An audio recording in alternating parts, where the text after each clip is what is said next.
Bonjour.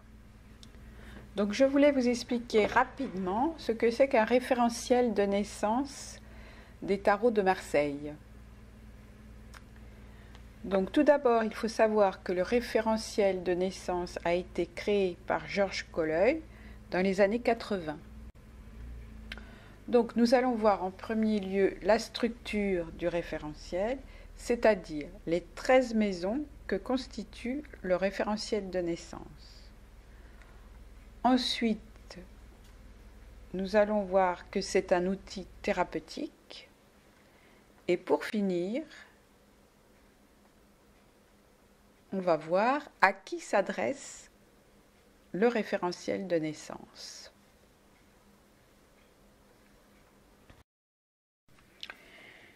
Alors, donc là, on est sur la page de la structure.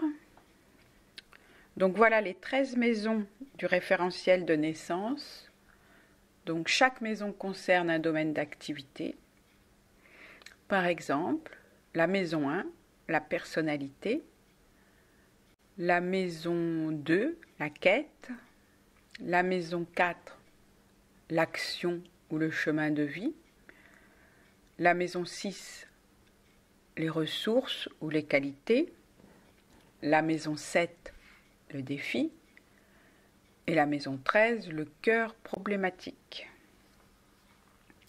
Après, il est nécessaire de faire coïncider 13 cartes du tarot de Marseille, obtenues par un calcul numérologique, avec les 13 maisons. Les lames sont disposées le long de 4 axes, formant une croix de Saint-André. Donc là, nous voyons dans cet exemple qu'en maison 1 de la personnalité, nous avons l'arcane sans nom. En maison 6, pour les qualités et les ressources, nous avons encore l'arcane sans nom. Pour la maison 7 des défis, nous avons le pendu. Dans la maison 4 de l'action ou du chemin de vie, il y a l'ermite. Et en maison 13, au cœur problématique, nous avons le pendu, encore le pendu.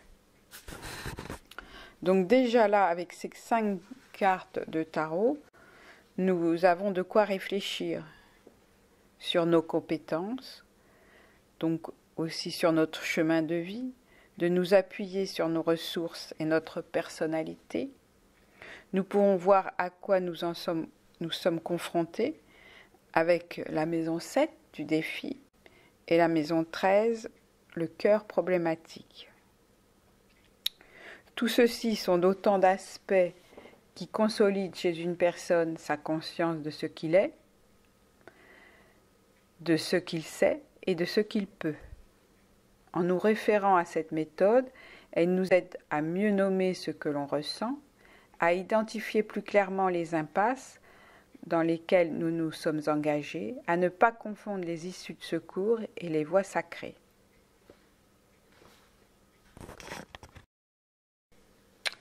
Donc là, nous voyons que le référentiel de naissance est un guide, un miroir de soi, un outil de croissance.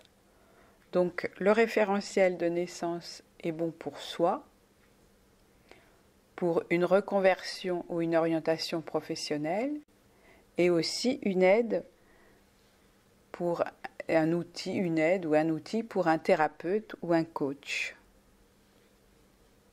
En résumé, voici un outil tarologique précieux, personnalisé, qui permet de se connecter avec son monde intérieur.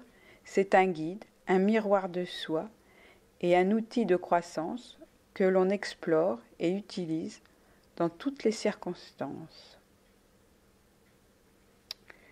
Voilà, j'espère que j'ai expliqué ce que c'est que le référentiel de naissance et que vous avez à peu près compris. S'il y a la moindre question, vous pouvez toujours me contacter sur le site à la page Contact. Voilà, je vous remercie.